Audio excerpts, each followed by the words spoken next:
10th science chapter number 11 10 को खत्म कर लेना, प्रकाश का परिवर्तन और अपवर्तन। अब अगला अध्याय 11 अधातुओं का रसायन। अधातुओं का रसायन।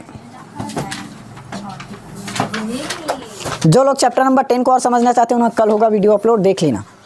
प्रकाश का परिवर्तन वाला जितना भी क्लास हुआ है शनिवार कल ही है।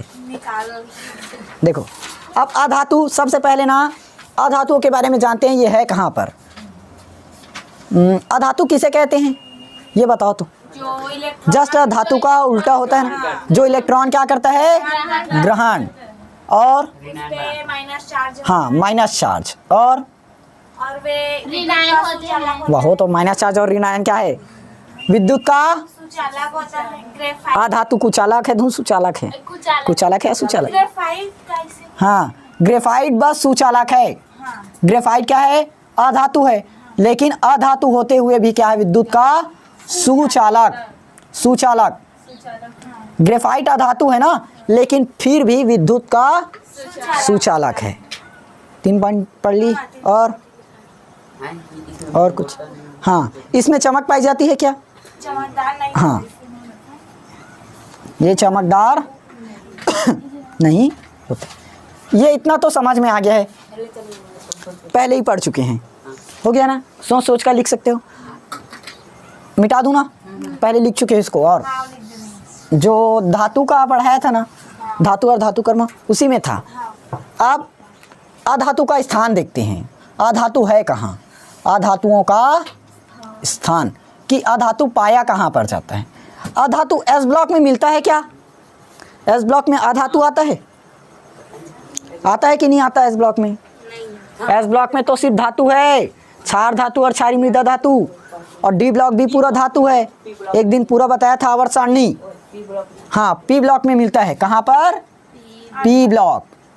पी ब्लॉक बस में मिलता है, उसी में उपधातु रहता है। ये बनाओ, मतलब ये हमारा क्या है? P block.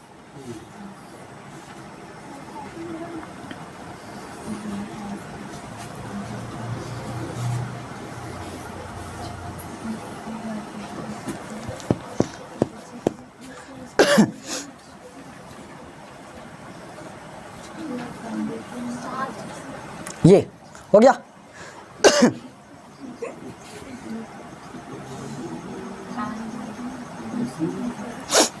देखो सबसे पहले बाल गंगाधर इंदिरा तिलक काशी गए संत प्रभु, नाना पाटेकर ऐश्वर्या सब बीमार। ऑरेंज संतरा से टेस्टी पोहा।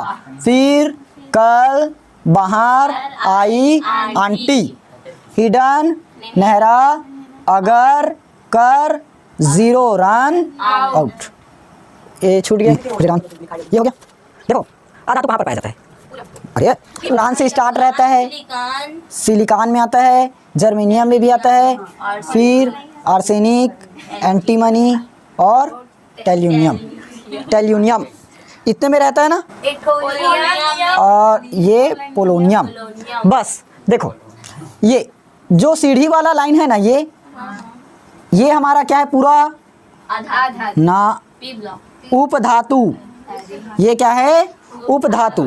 और इसके जस्ट पूरे जितना भी नीचे में आया, ये सब नीचे वाला क्या है? धातु है। और नीचे में हमारा डी ब्लॉक भी तो आता है क्या? इधर ऐसे, इधर क्या बन जाता है? D block. और लास्ट में ऐसे एस ब्लॉक रहता है ना। ये हमारा एस ब्लॉक, ये डी ब्लॉक और ये पी ब्लॉक। तो जो ये सीढ़ी वाला है उपधातु, इसके नीचे में भी जितना आएगा वो हमारा क्या है? धातु है। तो डी ब्लॉक आता है, साथ में एस ब्लॉक भी आता है, और पी ब्लॉक का कुछ एलिमेंट्स आता है। तो ये सब क्या है? धातु। और जो सीढ़ी वाला है ये उपधातु। अब जो ऊपर में बचा है वो सब क्या है? अधातु। समझ आया? ऊपर का क्या है? अधातु। लास्ट वाला नहीं है ना, लास्ट वाला क्या है? गैस, उत्कृष्ट गैस। कौन से? पी ब्लॉक ना ये लास्ट है। हाँ ये उत्कृष्ट गैस। ये हमारा क्या है 13, 14, 15, 16, 17, 18, ये है ना, इसको क्या बोलते हैं उत्कृष्ट गैस, क्योंकि ये क्या है किसी से क्रिया नहीं करता, अष्टक कंप्लीट रहता है। समझ आया? धातु और अधातु। उपधातु कहाँ पर फैला है? धातु किसे कहते हैं यदि पूछा तब क्या बताओगे? एक मिनट, धातु की परिभाषा जान गए। जो इलेक्ट्रॉन दान करता है धातु है, जिनमें चमकदार होता है, जो विद्युत का सुचालक होता है वो धातु है, जो विद्युत का कुचालक होता है, जो इलेक्ट्रॉन ग्रहण करता है अधातु है। अब उपधातु किसे कहते हैं? उपधातु, हाँ, जो क्या करता है दोनों का गुण रखता हो। उपधातु में क्या आएगा? उपधातु की परिभाषा लिख लेना ना, जो धातु और अधातु, धातु और अधातु दोनों का गुण रखते हैं, वो क्या है हमारा उपधातु। समझ आया?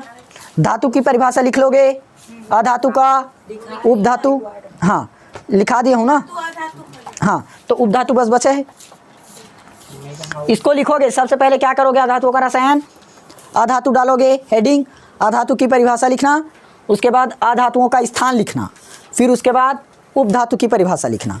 समझ आया? टॉपिक क्या क्या लिखोगे? पहले अधातु की परिभाषा होगा, दूसरा अधातुओं का स्थान, तीसरा उपधातु की परिभाषा।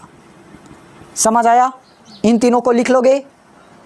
धातु क्रिया कैसे करता है? अधातु क्रिया कैसे करता है उसको समझते हैं। देखो, अधातुओं का, ये तो हमारा उत्कृष्ट गैस है, इसको मत गिनो अधातु में, ठीक। किसी भी एलिमेंट को उठाओ, पूरे का अष्टक किसी का भी कंप्लीट है क्या? किसी का भी अष्टक कंप्लीट है? नहीं है। अरे इसका छोड़ो, लास्ट वाला को छोड़ो, इनमें से किसी का भी अष्टक कंप्लीट है क्या? जैसे ऑक्सीजन का लेते हैं, इसको मिटा रहा हूँ ना, ये लिख लेना, तीनों टॉपिक लिखना है करके। अच्छा किए। देखो अब समझो इसका रसायन होता कैसे है। देखो, ऑक्सीजन का परमाणु क्रमांक 8, इलेक्ट्रॉनिक विन्यास 2 और 6 होगा, और अब बाउंड नियम के अनुसार 1s2, 2s2, 2p4, 4 2 6 2 8। संयोजी इलेक्ट्रॉन ये होगा, मतलब संयोजी कोष, तो संयोजी इलेक्ट्रॉन कितना है? 6, 4 और 2 6, तो संयोजी इलेक्ट्रॉन कितना बना? 6। इसका अष्टक कंप्लीट है क्या? अष्टक कंप्लीट है? नहीं है। तो ऑक्सीजन क्या करता है? किसी के साथ बंध बनाने के लिए अपना 2 इलेक्ट्रॉन, किसी से 2 इलेक्ट्रॉन ग्रहण करता है, और जानते हैं अधातु होता क्या है? जो किसी से इलेक्ट्रॉन ग्रहण करे। अधातु अब भी बताया था ना, जो किसी से इलेक्ट्रॉन क्या करता है? ग्रहण करता है। तो ऑक्सीजन भी एक उन्हीं में से है, पी ब्लॉक का तत्व है। पी ब्लॉक भी क्या करता है? किसी से इलेक्ट्रॉन ग्रहण करता है, किसके लिए?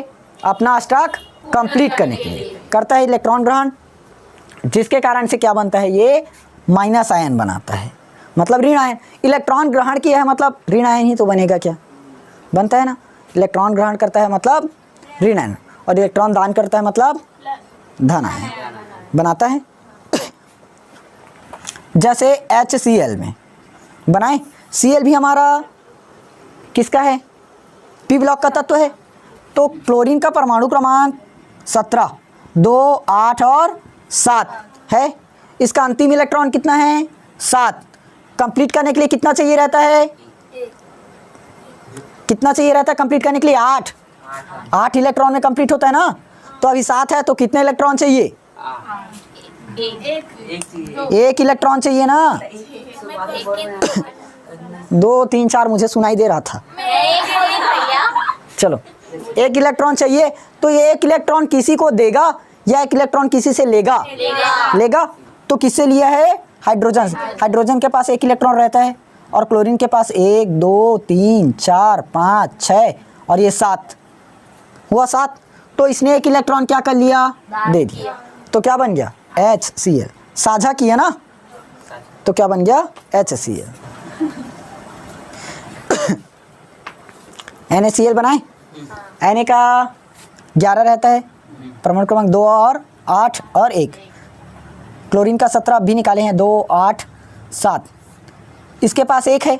सोडियम के पास 1 इलेक्ट्रॉन, क्लोरीन के पास 1 2 3 4 5 6 7 7 हो गया। तो सोडियम क्या करता है, एक इलेक्ट्रॉन दे देता है, दिया मतलब प्लस आयन, किसको दिया, क्लोरीन को, अपना एक इलेक्ट्रॉन किसको दिया, क्लोरीन को। तो अब क्लोरीन के पास कितना हो गया, 8 इलेक्ट्रॉन हुआ। तो क्या चार्ज आएगा उस पर, माइनस, क्योंकि सोडियम ने एक इलेक्ट्रॉन दिया है, क्लोरीन ने एक इलेक्ट्रॉन लिया है, तो जो देता है वो प्लस, जो लेता है वो माइनस। तो कितना इलेक्ट्रॉन दिया सोडियम ने, एक इलेक्ट्रॉन। तो अब सोडियम ने इलेक्ट्रॉन दिया है, कितना इलेक्ट्रॉन था उसके पास पहले से, एक इलेक्ट्रॉन। अब एक इलेक्ट्रॉन दे दिया तो कितना बचा, 10। एक इलेक्ट्रॉन दिया तो 10 बचेगा। ए यार क्या क्या पढ़ते हो पता नहीं। देखो NaCl, सोडियम 11 2 8 1, क्लोरीन 17 2 8 7 है। सोडियम के पास इलेक्ट्रॉन ये 2 8 और 1 है, अंतिम कक्षक में 1 तो 1 प्लस क्लोरीन में अंतिम में 7, 1 2 3 4 5 6 7 2 8 7 हुआ। तो बॉन्ड कैसे बनाएगा, सोडियम क्या करेगा, अपना एक इलेक्ट्रॉन देगा, तो दिया इसलिए प्लस, तो ये बना, और क्लोरीन ने एक इलेक्ट्रॉन लिया तो माइनस। अब आया, अब देखो सोडियम ने एक इलेक्ट्रॉन क्या कर दिया, दे दिया, किसको, क्लोरीन को। तो पहले कितना था, 1, अब वो 1 हट गया तो क्या बचा, 2 और 8 बचा, सिर्फ 2 और 8, एक पहले से था ना, एक को क्या कर दिया, दान कर दिया, तो अब कितना बचा, सिर्फ 2 और 8, और प्लस क्लोरीन 2 8 और 7, जो एक इलेक्ट्रॉन इसने दिया था वो किसने लिया, क्लोरीन ने, तो अब क्लोरीन के पास भी 8 हो गया। अब देखो इसमें अंतिम कोश में 8 है, इसमें भी 8 है, तो दोनों का स्टक कंप्लीट। इस प्रकार से बॉन्ड बनता है। अब समझ आया, सोडियम क्या करता है, एक इलेक्ट्रॉन देता है, क्लोरीन एक इलेक्ट्रॉन लेता है।